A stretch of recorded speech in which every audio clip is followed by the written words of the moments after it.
for me, growing up, the church was where we went to learn about our faith and worship the Father. But it was the church providing this. And I don't feel like growing up I saw the reciprocal piece of that, the way that it was here when living out being a minister as a member. It was the personal responsibility of each member of Intown to discover, exercise, and employ their gifts that God had created in them to bring the joy of how they were uniquely created to add value in our midst, to do ministry.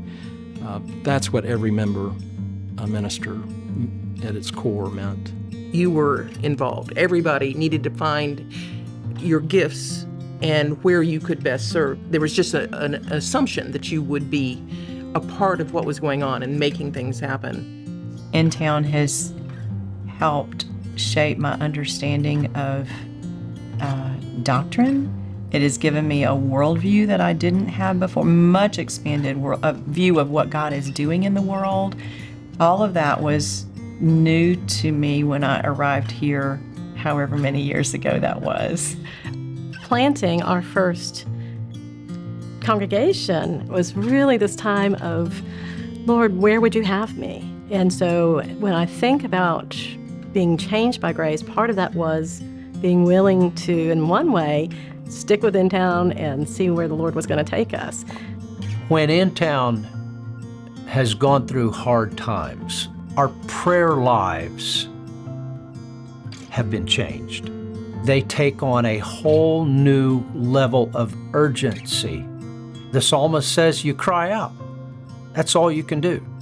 Our children grew up in that little microcosm of the world inside of this church.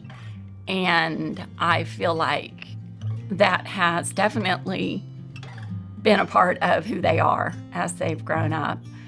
Even during difficult times, the great thing was that we could always trace His love and grace throughout the community of the church and see lives changed the whole time. I feel like every member and minister is the call to use our gifts as God would have us within the congregation,